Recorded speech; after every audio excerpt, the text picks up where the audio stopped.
and I'll let you take it away from here. Thanks for the intro. Yes, sir. I'm Scotty Rodis. I've been flying FPV drones for 2.5 years now.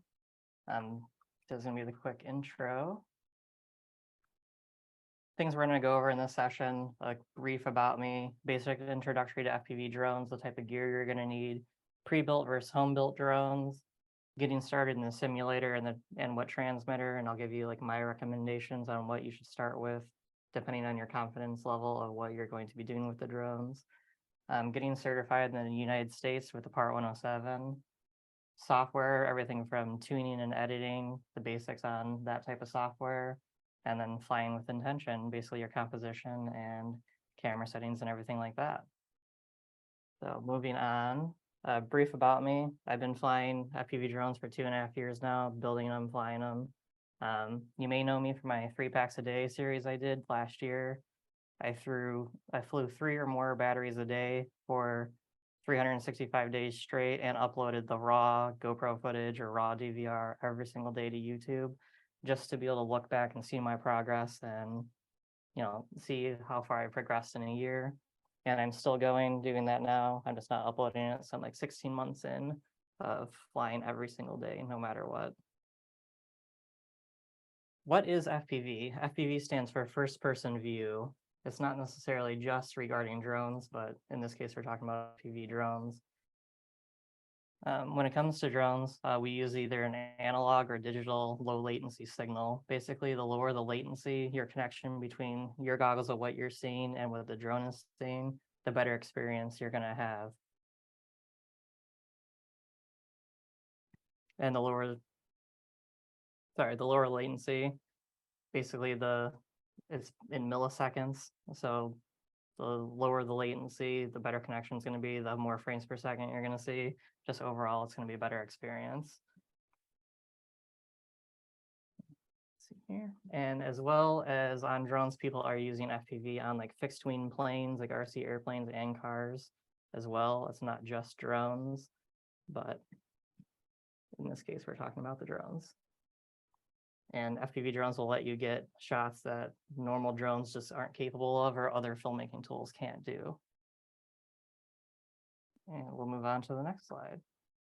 The basics. This is kind of, you don't need everything, but this is kind of an overall gist of what you'll need to get into FPV. The very first thing I recommend getting is some type of transmitter. This one's the Radio Master TX16S. This one's kind of a more fancy controller.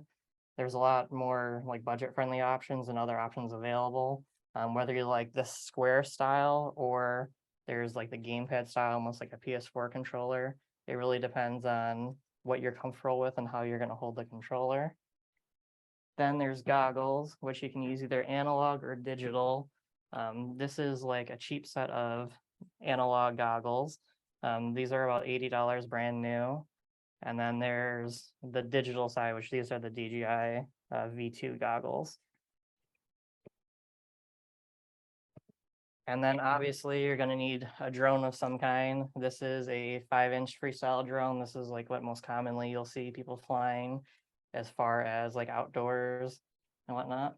And then there's like the Cinewhoop style, which these are going to be a ducted quad or protected. So that way you can fly around talent and property without causing any damage or injury. Very important that you basically have these 2 tools when you're creating this type of stuff, just to keep everyone safe and having the right tool for the right shot.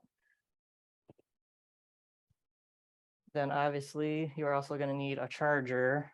This is the charger I use. This is the only one I've ever bought, and it's lasted this entire 2.5 years using it every day with no issues. And then you're going to need batteries and some type of battery bag. This is called a LipoSafe. It's recommended too that you keep them also in some type of metal container or metal box. You don't want to have it sealed like a Pelican would be with like an O-ring. You want it to be able to vent in case of a fire, which it does happen. And if you have a fire, even with this LipoSafe, it potentially won't be enough to stop it. You're also going to need some type of camera to film with.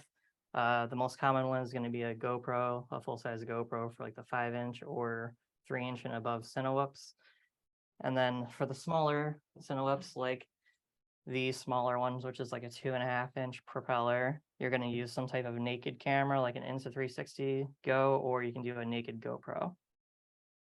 And the last thing, really, you're going to need some type of tools, just a standard set of hex wrenches. You can get this entire kit for like $10 from any FPV drone place, and it has your most basic sizes that you're going to use most commonly.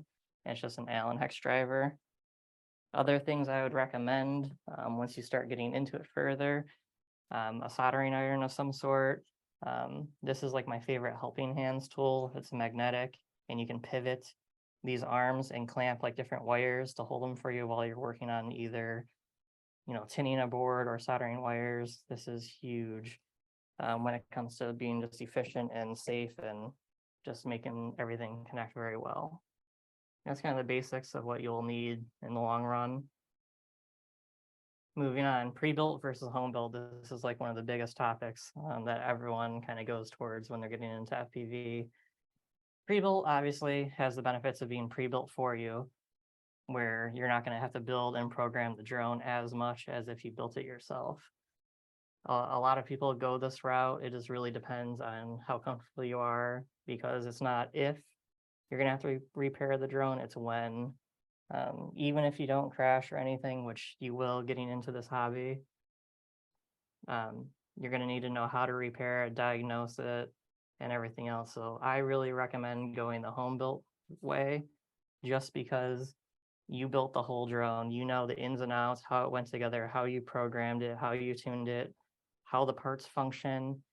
And it's so rewarding when you're actually building your own drone. Like, you get such a huge, immense feeling of just satisfaction that you built this drone and like it's flying through the air. It's just very empowering.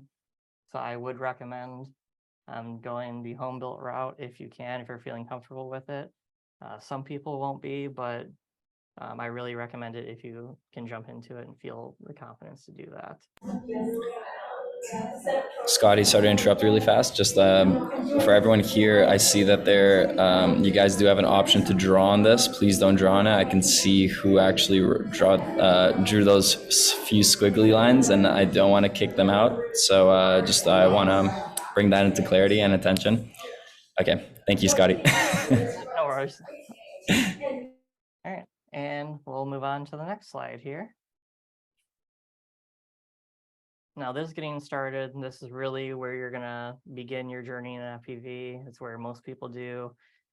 It's the most cost-effective way to get started and start building your muscle memory and the feeling of holding the controller and the way the drone moves when you're moving the controls, because it's not like a DJI drone. Everything, you're controlling every axis at all times. So whether you pitch forward, it's going to stay pitched forward till you pitch it back. So it's going to want to constantly move at all times. You're building that muscle memory to keep it in control and keep everyone safe. And the simulators I recommend, there's two main ones that I like the most. It's going to be Liftoff and Velocidrone. Liftoff is available through Steam, and Velocidrone is just on their website itself. But they feel the most real to me. And by the most real, I don't necessarily mean like the gravity feeling. I mean the way the inputs on the controller react in real time compared to real life, because you want to build the most realistic muscle memory that you can. So that way, once you get 20, 30 hours in the simulator, you're not going out and you're going to fly your drone for the first time and it doesn't react the way you're expecting. And with transmitters, again, this one is the Radiomaster TX16S. This is the one that I use every day. There's other variants that's more like a PS4 or Xbox controller. A lot of people like those just because it's a lot smaller. It just really depends on like A, your hand size, and B, the way you're going to hold or control the sticks. Some people are a pinch like this, where I kind of pinch the controls, or some are a thumb where you're on top like this. So it really depends on how you feel comfortable holding the sticks. And there are like a very cheap option you can go with. It's like the Beta FPV remote. It's the gamepad style. It's about $60. It can really only control like Tinywhips, which are these tiny little drones to fly like indoors, but it also works great with the simulator. So that would be like the best budget way just to dip your toes in and see if it's something that you're really going to want to start investing your time and money into. But that controller also works very well in the simulator just to start building that muscle memory and seeing if you're going to be comfortable with diving in and investing more into this tool. Going into the next slide, getting certified in the United States. When I first started getting into drones, I flew in fog and I was selling prints of a photo on my website. And I got reported to the FAA and I was under investigation for 18 months. It was a very long time where I didn't like create anything really. I was kind of afraid to post things and I didn't know the outcome of it because some people get huge fines. Like Nurk FPV, he was flying around a train and he got a $40,000 fine for flying, even though he had a 107. I strongly recommend getting a Part 107 if you're going to be doing this. One, you're going to learn the ins and outs of a lot of how air traffic control works and how planes work and everything like that, as far as reading maps. You learn a lot of good information, and it's really, they're just trying to keep everyone safe, and it's understandable. There's a lot of drone strikes and stuff happening to helicopters and planes lately. So I do recommend, even if you're not going to get a 107, if you're going to be working with other people that are flying drones a lot, just so you know what is allowed, what isn't, and everything like that, because it can go a long way with helping the production stay on track. As far as getting the 107, there's a few things I recommend that you really invest time in studying on for the test itself. It's going to be sectional charts like the one you see there. Basically, this chart here, you have an airport in the center and you have all the different airspaces around it. And just looking at that, it tells you a lot of information, and you need to be able to understand what that map is telling you, because they're going to be asking you questions based on what you see. Another thing, you're going to need to know AGL versus MSL, which is above ground level or main sea level, and how to convert those.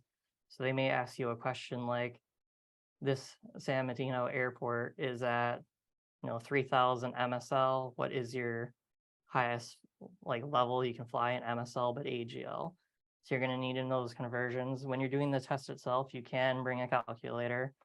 You can bring a magnifying glass because some of the charts are very small.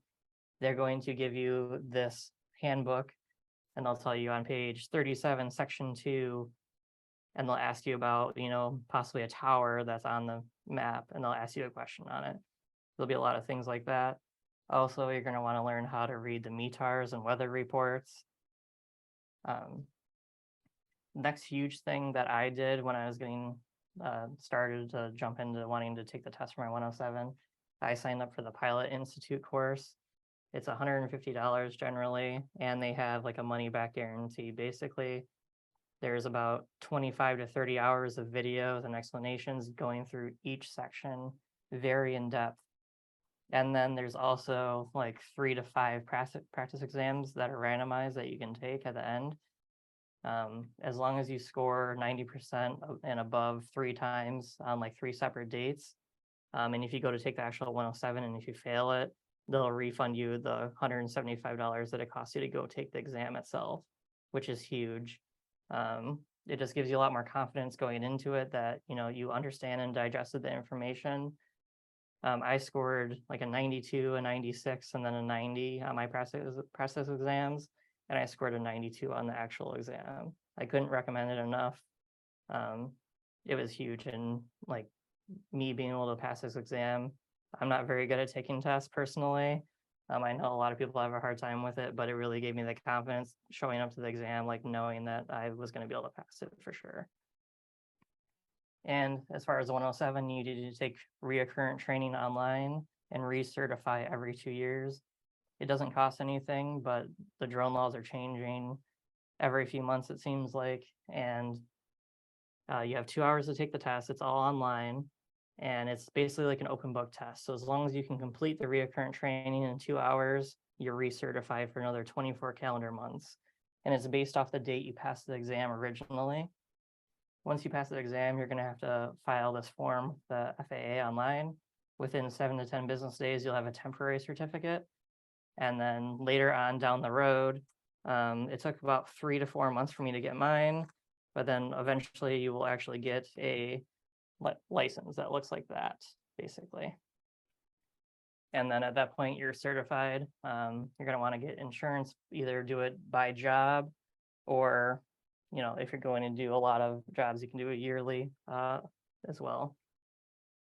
Another thing with getting certified, if you're going to be working necessarily with someone else that is using a drone, if you have your 107, you can be the remote pilot in command. Basically, I could be standing next to someone that doesn't have their part 107, and they're the operator of the drone, but I'm the remote pilot in command. So as long as the remote pilot in command of the operation, then you're legal and everything's okay, as long as you're following their other guidelines and rules, obviously. So that's huge when you're working either on a set with people or just anything in general. As long as you can take the control from them and maintain a safe flight in case of anything, then the flight will be allowed. You can also apply for waivers. I have a waiver right now with the FAA because where my main job is and I do a lot of flights, we're like a quarter mile from an Air Force base. So basically you get this waiver. My waiver is for 24 calendar months. And as long as I call in and they give me approval, I can fly and do whatever operation I need. And then I call when I'm done. So being able to apply for the waivers is huge. They're starting to allow more and more things. A few people have beyond line of sight waivers for very specific rural areas, which is huge. They've never allowed that before. There's more and more laws getting basically put into this to keep everyone safe, but they're also giving us a lot of tools and giving back some in certain situations where they understand we need to get the shot. We're in a very rural area, everyone's safe, and they'll approve it in that aspect.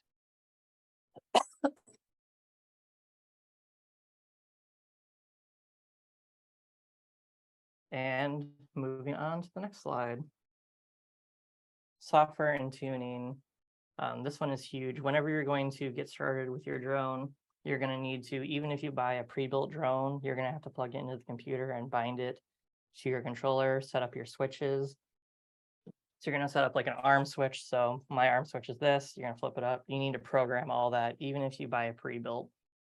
So again, I recommend doing a home built just because you're already assembling it. You know how it was assembled and you know how to program it because you already did all that. Whereas with the pre-builts, you're going to kind of have to find some videos and learn how to bind the drone depending what radio link you're using, what equipment you're using. There's a lot of options and open source softwares to where it can be difficult if you're just jumping into it to try to get it connected. It can be frustrating for a lot of people, but there's a lot of good information out there, so you should be able to get it done. As far as Betaflight and KISS, there are two separate softwares that kind of do the same thing. It's an operating system. Think of it kind of like Mac versus Windows. They do the same thing, they just do things a little bit differently. Whereas with Betaflight, which is the most common one, I use Betaflight on a lot of the Cinewups, like these. And just the way basically the programming is for the PID controller, which is basically it's the programming of the drone and how it's going to fly versus the gyro data and how it's going to intake commands, basically. So for these style of drones, I usually fly Betaflight. And then on these kinds of drones, I fly KISS just because the way it lets you bump things and the drone doesn't kind of freak out on you. Like if you bump a wall or if you can skid the ground or anything like that, it's not going to basically make the drone freak out. Like I said, they're both very similar and they do the same thing. Getting started into FPV, I would recommend going the Betaflight route. There's just so much more data and good information on how to get up and flying quickly. And it's just a lot more involved, whereas KISS is kind of like, if you're in the KISS Discord trying to get an answer from someone, they're kind of like, they can be like gatekeepery of FPV. So I would recommend starting with Betaflight. And then as far as software, when you're getting into editing, I'm not talking about like your video editor, whether you're using DaVinci or Premiere, you're going to need to process that footage beforehand. So your options are RealSteady if you're using GoPros or GyroFlow. RealSteady is super cool because if you're using a GoPro, you can export that data as ProRes, which is huge. You can do the stabilization and everything with the GoPro there. GyroFlow is open source, which is awesome. So basically, as long as you have gyro data, or you have another way to log data that you can link to other footage, you can stabilize it. So if you're flying like a Blackmagic or a Red or anything like that, you can use GyroFlow to stabilize that data just like you would be able to in RealSteady. GyroFlow is way more customizable. So picture, your color grading, and you have so many tabs and options. That's kind of where GyroFlow is. There's infinite amounts of possibilities and adjustability in GyroFlow. It's huge. And let's get on to the next part. Flying with intention. This one's like a huge thing. Composition is everything with FPV. You're flying a camera. Don't think of it as you're flying the drone. One main tip that I can give for composition with FPV drones is match your GoPro angle to your flight camera angle. So that way, whatever perspective you're seeing in your goggles, your GoPro or whatever camera you're flying is going to be as most similar to your flight camera.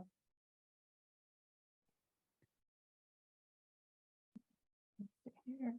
And the next part.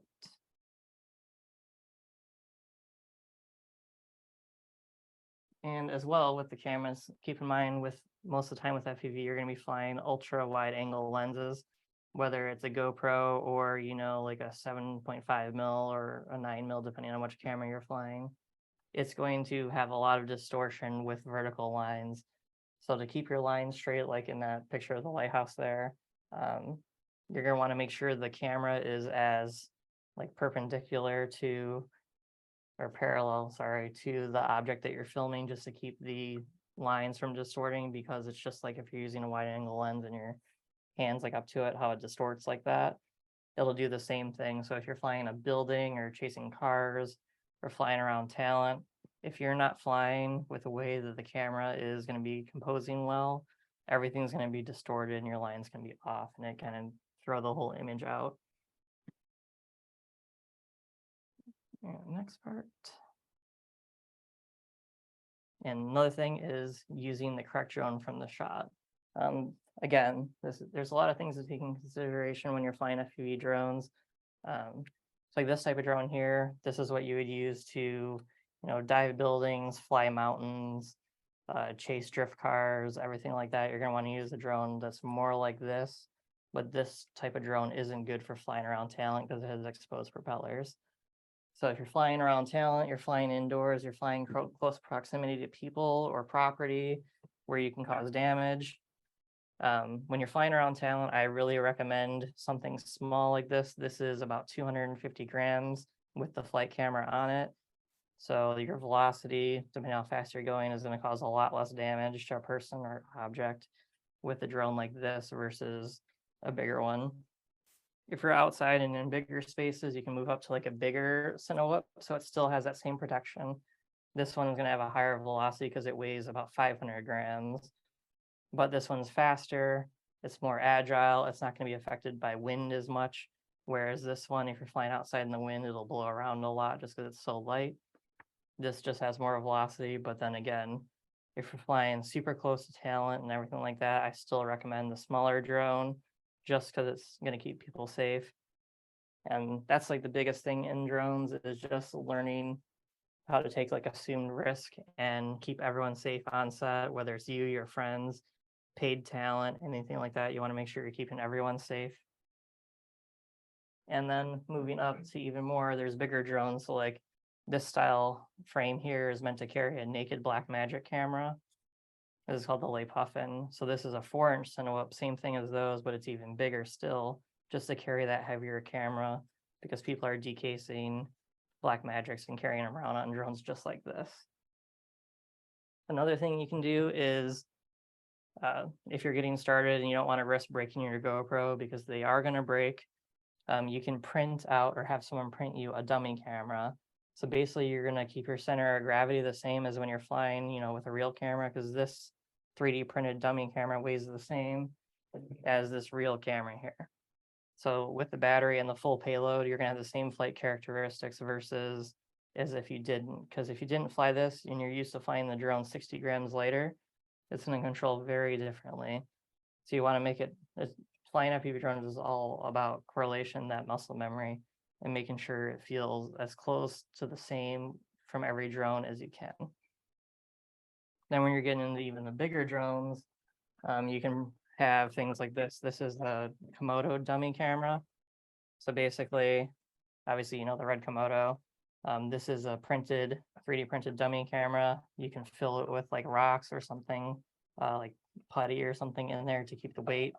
So that way you can match the weight of the camera. Again, it's just so that way, whether you're tuning or you're flying to practice, the drone feels the same as it's going to when you're actually flying for a job or, you know, creating for yourself.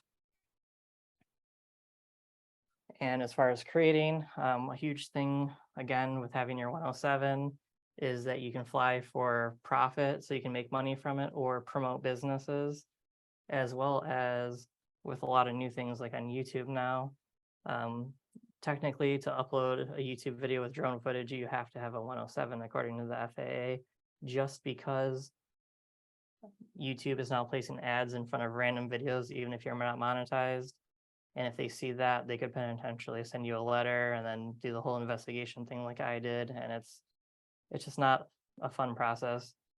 Again, they were super nice when I was under investigation and everything, but avoid it if you can. It ended up being a good experience for me because they kind of counseled me into getting my 107.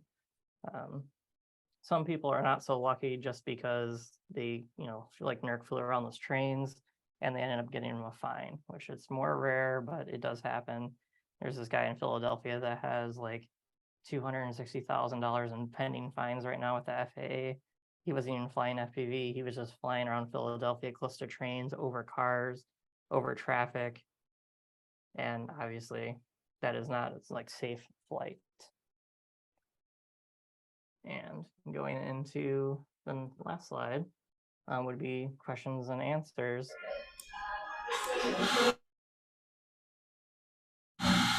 Yeah, looks like we got some in the chat here. I guess we could start off with Alex. How do you stabilize that black magic? Stabilizing it in post-production, you're going to use GyroFlow. The dev is actually working with Blackmagic Design to be able to capture the gyro data built into the camera. So you'll just be able to fly the Blackmagic naked or whole, and then be able to stabilize it in that GyroFlow software and make the adjustments there. Previously, you had to either strap a GoPro to the top of it or a secondary flight controller and record the gyro data from that, and then link it with the software, like link it with GyroFlow and the footage, almost like syncing audio. You would have to sync the two gyro datas together and then be able to stabilize it from there. And the one from Richie, would you recommend DJI, Avata? I knew that wasn't going to come up. Personally, I would say no, just because it's having a lot of issues on hard yaw commands. So a yaw command is when you rotate like this. People will be flying and say it's very common if you when you're flying like this and you're gonna want to turn around, you're just gonna yaw like that. Well, they're having issues where basically the motors aren't powerful enough and it's desyncing. So it goes like this, you put the yaw input and it just drops out of the air. It's a very common issue. So they came out with aftermarket motors to help solve that from Axis Flying. But in my opinion, if you're going to buy an Avata and then go through the trouble of taking it all apart to replace the motors and void your warranty and everything like that, in my opinion, you're a lot better off either buying a pre-built version of this, which you can get from Drone Co. Productions. He was in Colorado, he's in California now, but he will build you a Cineweb just like this. This is one of his frames that he sent me. And he'll have it either bind and fly, so like you can program to the stuff you have now, or if you're getting into it, he'll sell you the drone, the goggles. He'll build you this custom drone, program it, and bind it and everything, and mail it to you. So that way, when you get it, you can literally charge your batteries, plug it in, and go. You don't have to bind and everything like that, which can be a very frustrating process for some people. So in the end, I would recommend not going the Avata route, but it does have its pros. It flies very well for the most part for some things. In my opinion, if you're doing, production work or you're flying for real estate companies or other jobs, I think the video quality just isn't there yet. In another couple of years and revisions, I think the cameras are going to be almost like you can't tell the difference between a GoPro but in my opinion, the video quality is not there yet, and it's a very expensive tool to learn on. You don't want to be breaking that thing constantly. It can be very fragile. Great point. Great point. From Alex, is there standard channel mapping for pre-built drones? I started using an iFlight Nazgul, and I assumed the channel map was same as on DRL. Drone Race Leak, for anyone that doesn't know, it's just another simulator. Ended up face planting my drone in someone's yard when I flew it in real life. You want to fill Alex here? There's not really a standard mapping, but depending on what controller you're using, you can go into your input screen and change them, or you can rearrange them in Betaflight. So like under Betaflight, when you're under a controller mapping, it'll say like AETR, or you can change the letters depending on which stick you want where, or you can actually do it on the transmitter itself. So like I'll go into a model quick, page over. It's like if you're in your radio and you're in the input section, you can change which each stick does.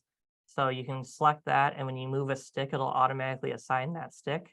So you'll actually be able to change the mapping and adjust your endpoints and everything right in the radio, as well as in Betaflight. The endpoints you have to do on the radio, but you can change your channel mapping and everything like that in Betaflight. And if you have any questions on that one, you can DM me and I can try and get you sorted out. Beautiful. Thank you, Scotty. We're going to end off this last question with Rishikesh here. But before I go into this question, I do want to let everyone know that we are going to be taking this Q&A, putting our shoulders down, letting the community members kind of just like hang out with each other. I'll be hopping in the Discord, so we're going to be moving the second portion of the Q&A in our channel, video calls channel. But without further ado, the last question to end off the student den. If I were to build my drone for myself, where would you recommend I buy all the parts from? What's the go-to website, I'm gonna guess, that you can link it in for us? My most common site that I buy drone parts from is Get FPV. It's just Yeah, getfpv.com. It's a very popular one. They're in just sent Sarasota, it. Florida. So usually, like if I order parts today, it's Sunday, I'd probably have the parts by Thursday or Friday as long as they're in stock. I've had a few issues with getting like either the wrong item or something like that in the past, and they're always quick to resolve it. I haven't ran into any issues with some of, like I have with some of the other companies. They stand behind their stuff, and if you have any issues, they've always taken care of it for me. Awesome. I think that wraps up this ninth student den session. Casey, let me close this down. Thank you guys. Thank you, Scotty, for all the tips, insights. I think it was honestly beautiful. And like I said, I would love to meet some of the community members, take it over to our Discord and video calls if people have the space. But once again, thank you, Scotty, for all the insights and just breaking down like the whole structure and process around how to begin drones, why you want to even get into it, things like that. Thank you again, Scotty, and Thank you. I'll see you all, Casey fam, later for our next student den session. Yep, Ciao. thanks.